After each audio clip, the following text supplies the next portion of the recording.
Bom, vou fazer a análise da obra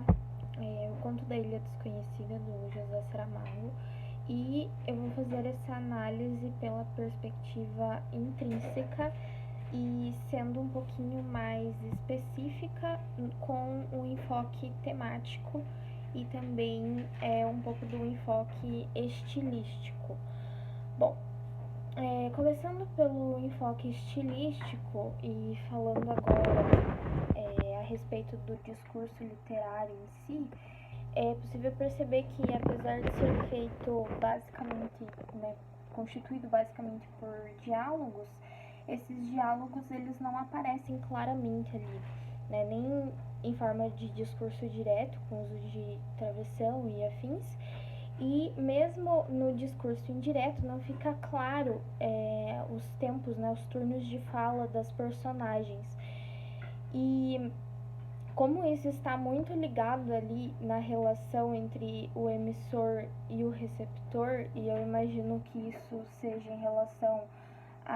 ao leitor, no caso, o receptor dessa mensagem, eu acredito que a ideia seja justamente causar esse elemento um tanto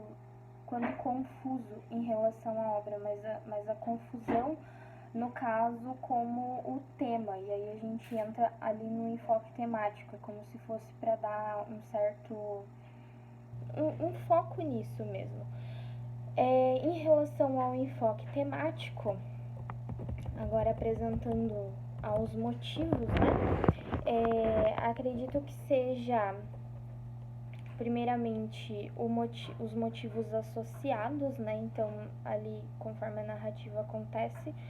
no tempo cronológico, desde o início lá em que o homem está decidido a fazer essa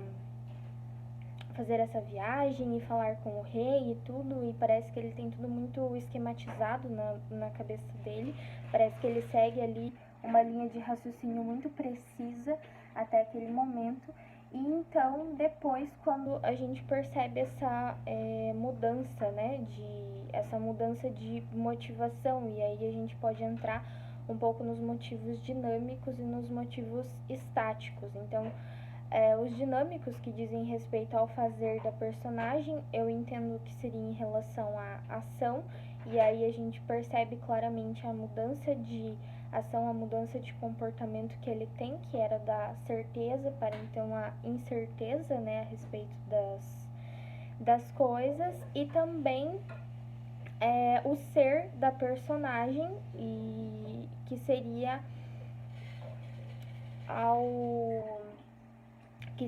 ao fato de que aí a gente entra num trecho um tanto quanto metafórico, porque essa associação que ele faz ali desses bens materiais, na verdade, é como se fosse uma espécie de pedido de ajuda inconsciente, porque essa ilha desconhecida que ele quer tanto conhecer, que ele quer tanto desbravar, na verdade, é como se fosse uma exteriorização da alma dele para ele se conhecer, como se fosse uma questão ali de autoconhecimento. Isso vai ficando claro conforme a narrativa vai acontecendo, porque no começo a gente tem certeza, ele demonstra ter certeza do que ele quer, e ele vai perdendo isso conforme ele vai chegando perto desse objetivo, e aí a gente percebe que tem uma linha muito tênue, entre o que ele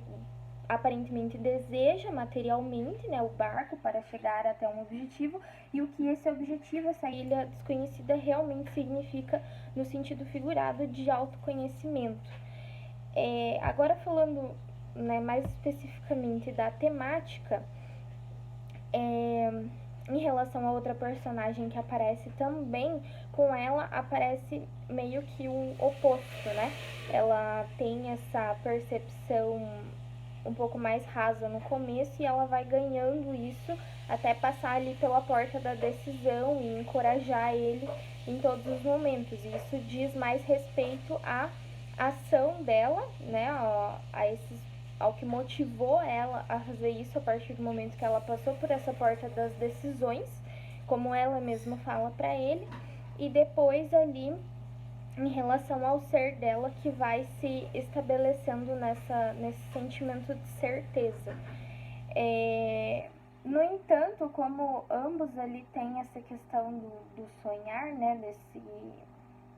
dessa questão de sonhos em si, não fica tão claro se ela segue a mesma linha de raciocínio dele ou se essa linha para ela já está mais estabelecida, até porque ela não é o foco principal ali, né? Nesse último momento aliás, não só no decorrer do texto inteiro, mas nesse último momento mais especificamente. E aí, por último, né, eu diria que esse motivo, essa inconstância, essa incerteza, ou ainda o oposto dela, a certeza do que quer, a porta das decisões, seriam todas maneiras simbólicas, maneiras metafóricas, né, de se falar sobre esse autoconhecimento e esses objetivos da vida, e, portanto, ele seria o leitmotiv que aparece aí com uma certa insistência durante toda a obra, mas aparece de formas diferentes, né? Às vezes como certeza, às vezes como incerteza, dependendo da perspectiva da personagem. Então, seria isso.